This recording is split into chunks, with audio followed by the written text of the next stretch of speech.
बिना किसी देरी के बढ़ते हैं आज की इस कहानी की ओर। बहुत समय पहले की बात है। मगध राज्य के एक छोटे से गांव में एक युवक रहता था जिसका नाम अंशुमान था। वह बहुत ही अधीर और गुस्सैल स्वभाव का था। छोटी छोटी बातों पर बहस करना और हर बात का उत्तर तुरंत देना उसकी आदत बन चुकी थी। धीरे धीरे उसके इस स्वभाव के कारण लोग उससे कतराने लगे।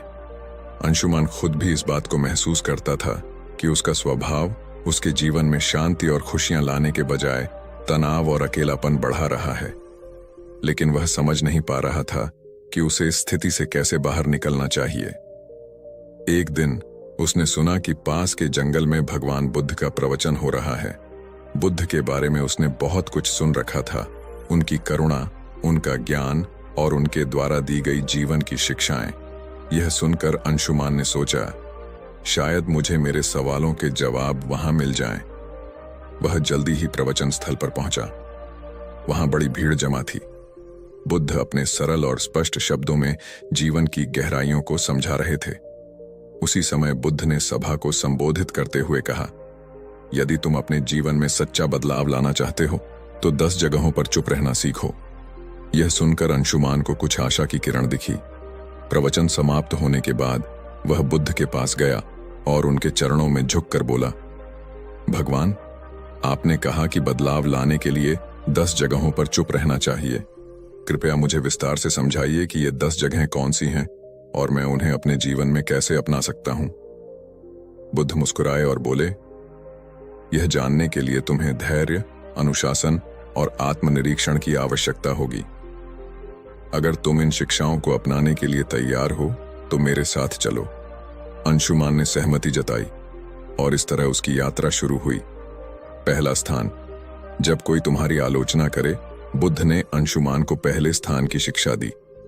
अंशुमान, जब कोई तुम्हारी आलोचना करे तो चुप रहो। आलोचना तुम्हारे लिए सीखने का अवसर है। यदि तुम गुस्से में प्रतिक्रिया दोगे तो तुम कुछ भी नहीं सीख पाओगे। लेकिन अगर तुम चुप रहकर सोचोगे तो तुम समझ सकोगे कि वह आलोचना सही है या गलत। बुद्ध ने उसे एक उदाहरण दिया। एक बार एक व्यक्ति ने मुझे अपशब्द कहे। मैंने चुप रहकर उसकी बात सुनी।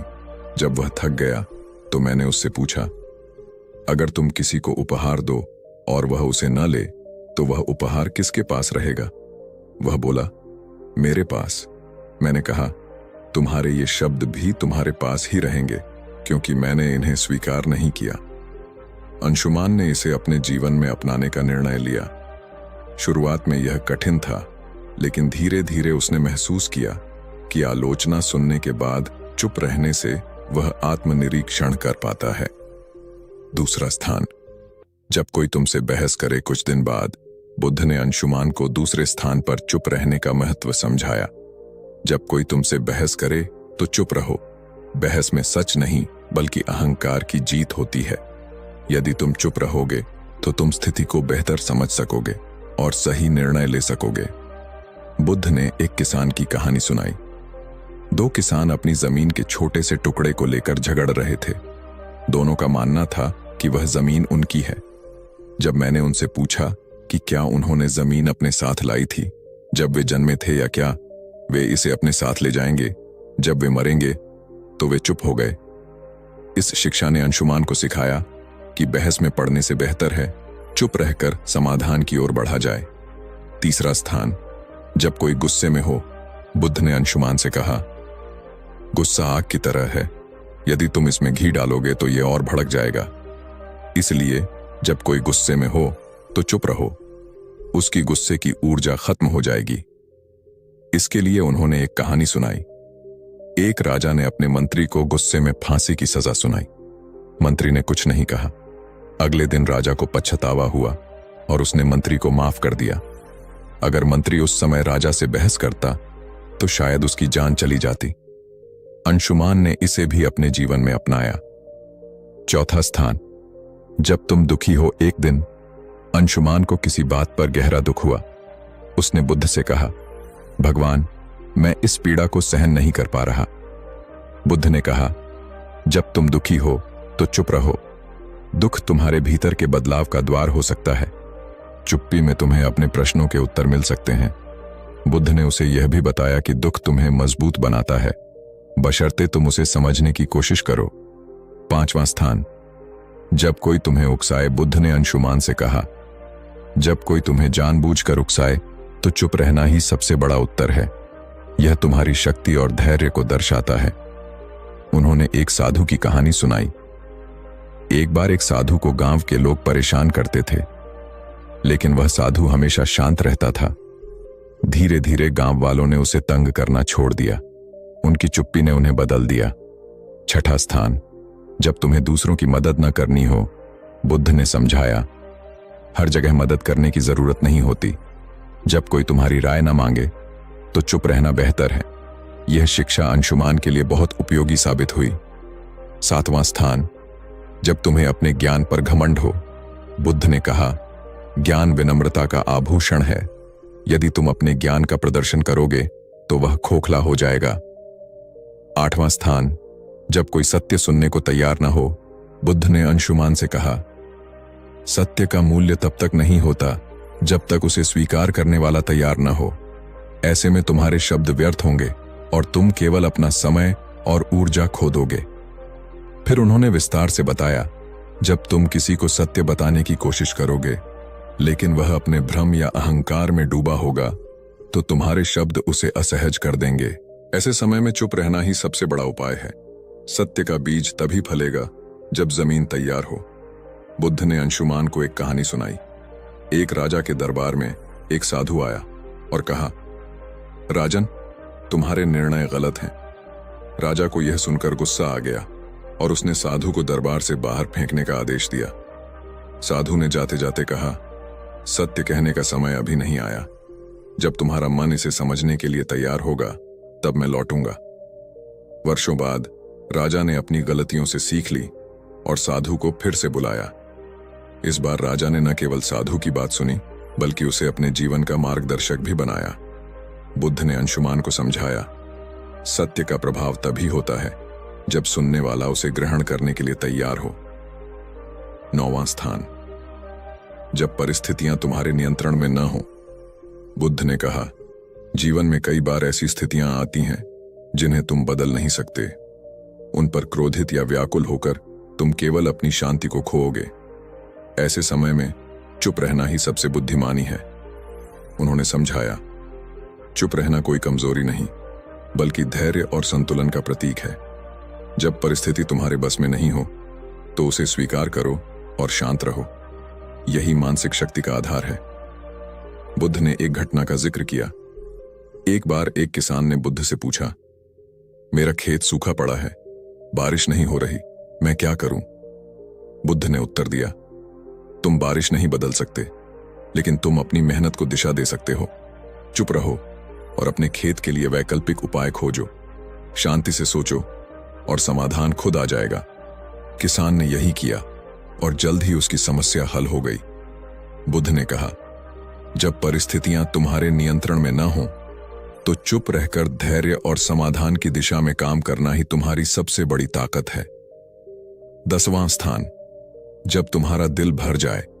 बुद्ध ने अंशुमान से कहा, जब तुम्हारा हृदय कृतज्ञता, प्रेम और शांति से भर जाए तो इसे शब्दों की आवश्यकता नहीं होती। ऐसी स्थिति में चुप्पी स्वयं एक भाषा बन जाती है। यह तुम्हारे भीतर की सबसे बड़ी खुशी है। उन्होंने इसे और स्पष्ट करते हुए कहा, कृतज्ञता का सबसे शुद्ध रूप मौन में प्रकट होता है। जब तुम अपने जीवन में आनंदित महसूस करो तो इसे बाहरी अभिव्यक्ति की आवश्यकता नहीं होती। यह चुप्पी तुम्हारी आत्मा की खुशी का प्रतीक होती है। एक प्रेरणादायक कथा। बुद्ध ने अंशुमान को एक छोटी कहानी सुनाई। एक बार एक शिष्य को उसके गुरु ने आत्मज्ञान का अनुभव कराया। शिष्य का हृदय कृतज्ञता से भर गया। उसने गुरु से कहा, मैं आपको धन्यवाद देना चाहता हूं, लेकिन शब्द पर्याप्त नहीं लगते। गुरु मुस्कुराए और बोले, तुम्हारी चुप्पी ही मेरे लिए सबसे बड़ा धन्यवाद है, इसे बनाए रखो।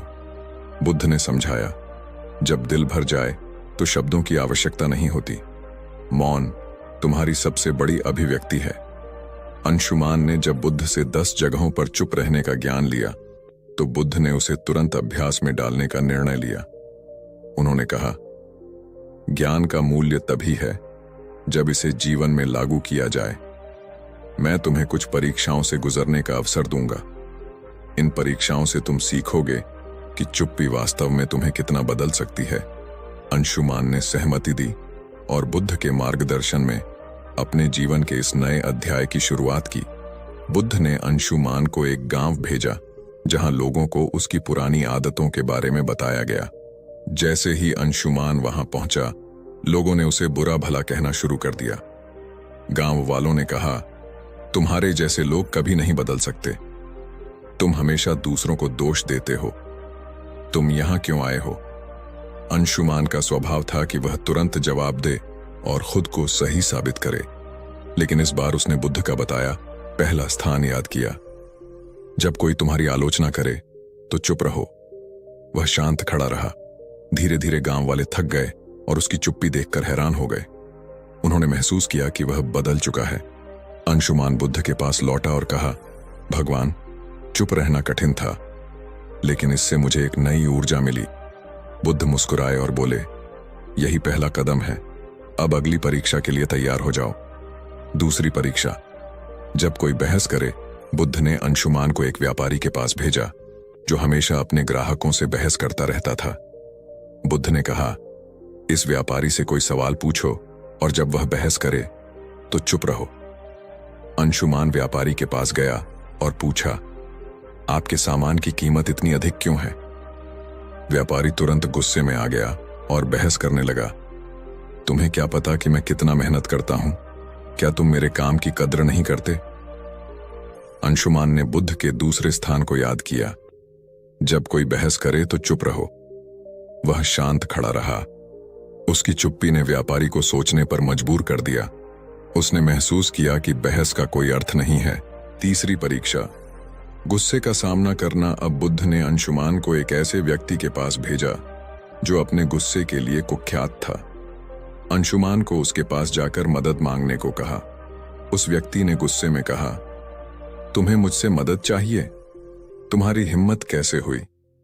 अंशुमान ने पहले की तरह जवाब देने की बजाय चुप रहने का निर्णय लिया। धीरे धीरे उस व्यक्ति का गुस्सा शांत हो गया।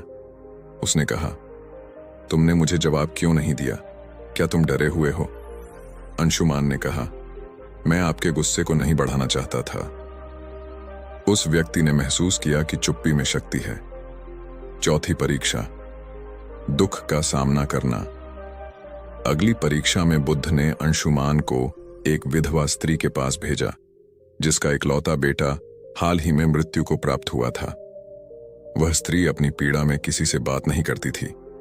बुद्ध ने कहा, उसके पास जाओ और बिना कुछ कहे उसकी मदद करो। अंशुमान उसके पास गया और बस उसके पास बैठा रहा। उसने कुछ नहीं कहा, लेकिन उसकी मौन उपस्थिति ने स्त्री को सांत्वना दी। उसने पहली बार किसी से अपनी कहानी साझा की और अपने दुख से उबरने का प्रयास किया। बुद्ध ने कहा, दुख में चुप्पी कई बार शब्दों से अधिक प्रभावी होती है। पांचवीं परीक्षा। उकसावे का सामना करना। बुद्ध ने अंशुमान को एक ऐसे समूह के पास भेजा जो उसे उकसाने के लिए तैयार था। उन्होंने अंशुमान को अपमानजनक बातें कहीं, लेकिन अंशुमान शांत रहा। उसकी चुप्पी ने उन्हें हार मानने पर मजबूर कर दिया। परीक्षाओं के बीच अंशुमान ने बुद्ध से पूछा, भगवान, चुप रहना कैसे इतना प्रभावी हो सकता है?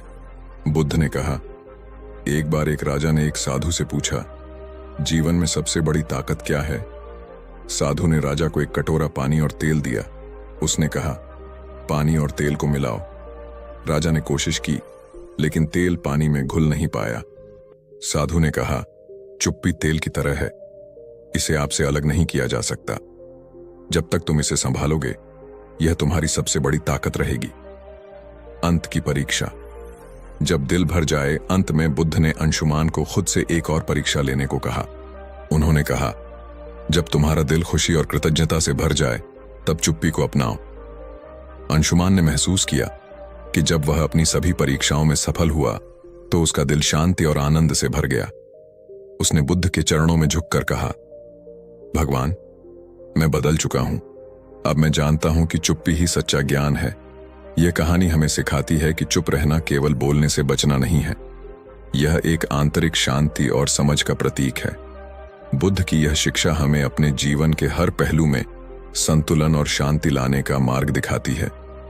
जब हम बोलने की बजाय सुनना और समझना सीखते हैं तो जीवन वास्तव में बदलने लगता है। यह कहानी हमें सिखाती है कि चुप्पी सिर्फ शब्दों का अभाव नहीं बल्कि आत्मा की भाषा है। चुप रहना सीखो, यही सच्चा बदलाव है।